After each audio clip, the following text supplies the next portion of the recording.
Hey guys, welcome back to Contest Prep University. I'm Joe Klemczewski with Adam Atkinson, episode 3 in peak week for wellness competitors.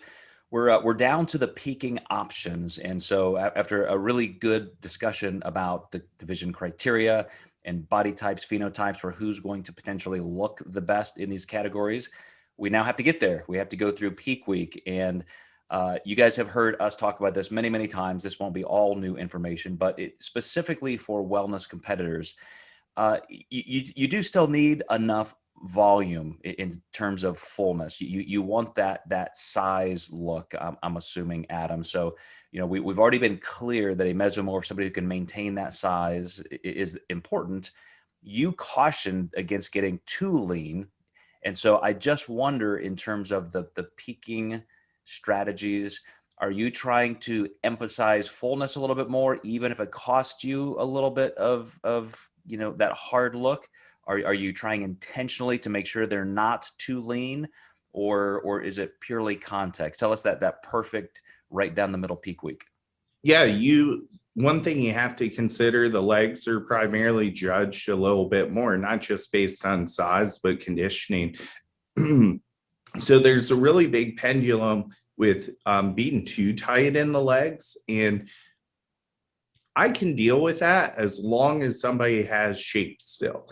And where I'll dance off of that line a bit is instead of really changing their peak, let's say their glutes look perfect, I'm worried that their quads are just a little too hard, we might find a happy medium on how hard they pose their legs versus, hey, I'm going to try fill out your quads, but then in that time we lose separation in their glutes or maybe even their midsection by just drastically pushing food up so high. So it could even come down to more of a posing tweak versus a peaking tweak there.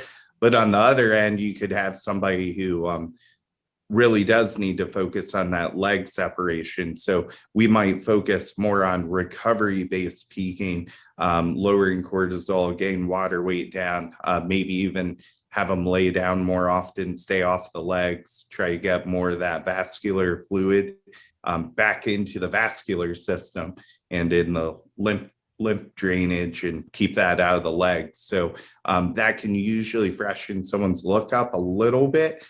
So I know I'm talking about a lot of different things, but there's a lot of different ways on how you can approach this depending on how your client looks. And I've had both ways where I've had, slightly too tight clients, maybe not tight enough, or we're just managing right in the middle.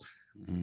And am I safe to assume, I think I heard you say this, that you want wellness competitors have to be close to as tight, or do you want them really just as tight, same condition as a bikini competitor, but just with bigger legs?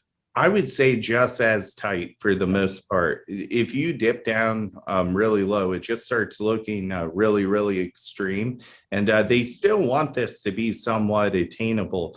Now, we're still adapting to this. So we're going to see the Pittsburgh Pro happen this weekend, which I have a client in, and we're just really interested because this is probably the largest wellness pro show in the history of wellness right now. So I'm excited to be a part of that and grow and adopt to what they pick this weekend.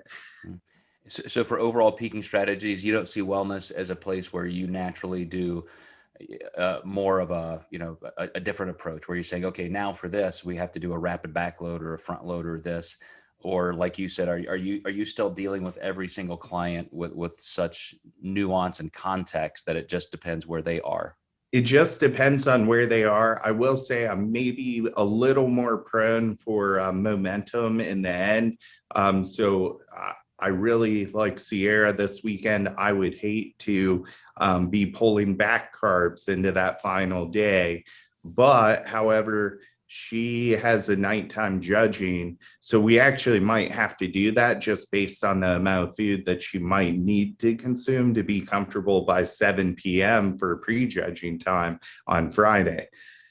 Absolutely. So let's stop there. We'll pick it back up in the next episode, the 4th episode of the series. We're going to talk about how to actually read those assessment points through peak week and make those adjustments. So stay tuned, guys, and we will see you next time in Contest Prep University.